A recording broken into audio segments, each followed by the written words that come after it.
नमस्कार। कांग्रेस ने बीते रविवार यानी 28 जनवरी को आरोप लगाया कि 140 करोड़ भारतीय भाजपा द्वारा लगाए गए अन्याय काल में रह रहे हैं। कांग्रेस यह सुनिश्चित करेगी कि पार्टी द्वारा प्रस्तावित न्याय के 5 स्तंभों के माध्यम से इन लोगों से न्याय मिले। कांग्रेस प्रवक्ता और एआईसीसी मीडिया एवं पब्लिसिटी चेयरमैन पवन खेड़ा ने एक संवाददाता सम्मेलन में कहा कि भाजपा सरकार ने किसी कार्यक्रम की चकाचौंध के पीछे वास्तविकता को छिपाने की कला में महारत हासिल कर लिया है और यही देश और इसकी अर्थव्यवस्था के लिए संकट बन गया है।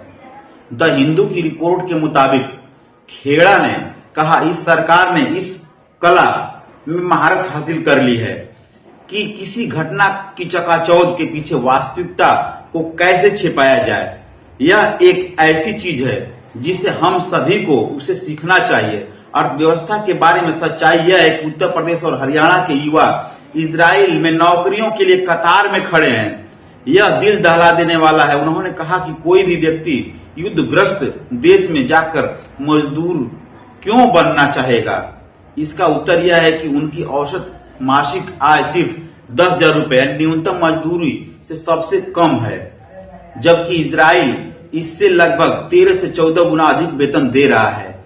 खेड़ा ने कहा कि यह देखना दुर्भाग्यपूर्ण है कि उत्तर प्रदेश में पुलिस कांस्टेबल की केवल 60,000 रिक्तियों के लिए 55 लाख के आसपास आवेदन थे। उन्होंने कहा 140 करोड़ भारतीय भाजपा के कुशासन द्वारा थोपे गए अन्याय काल में जी रहे हैं। कांग्रेस नेता ने कहा कि नरेंद्र मोदी सरकार जल्द ही अपना अंतिम बजट पेश करेगी और पूरी सरकारी मशीनरी का इस्तेमाल विकसित भारत के खोखले नारे का प्रचार करने के लिए किया जा रहा है।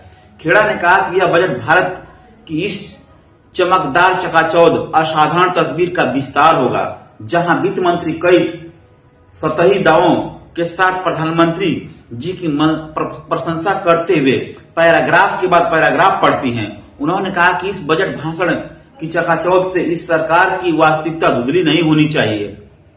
अपने दावे को पुष्ट करने के लिए आंकड़ों का हवाला देते हुए भारत की अर्थव्यवस्था का वास्तविकता बहुत अलग है।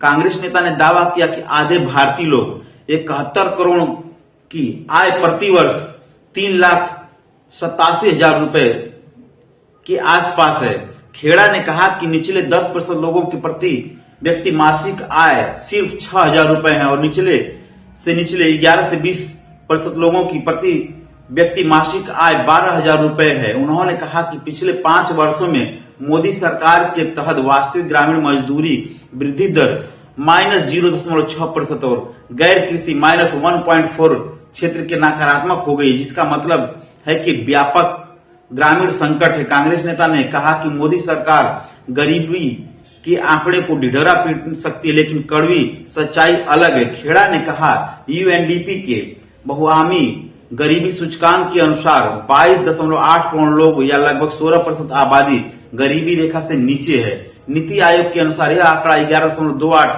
या 16.18 करोड़ है। उन्होंने कहा कि पिछले 10 वर्षों में मोदी सरकार ने 45 साल की उच्चतम बेरोजगारी दर के साथ भारत को बेरोजगारी में विश्व गुरु बना दिया है।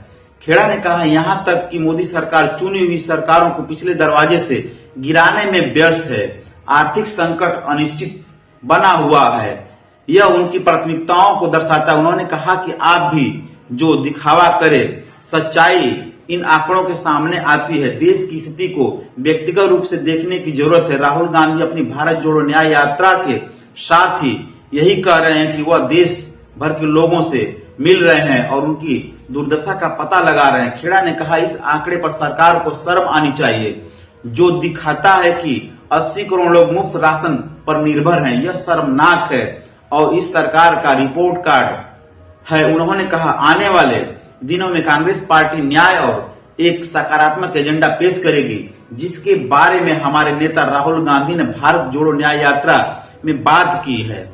न्याय के 5 स्तंभ युवा न्याय, भागीदारी न्याय, नारी न्याय, किसान न्याय और श्रम न्याय है। खेड़ा ने कहा हम 140 करोड़ भारतीयों के लिए न्याय सुनिश्चित करेंगे और मोदी सरकार के 10 साल के कुशासन यानी अन्याय से उबरेंगे।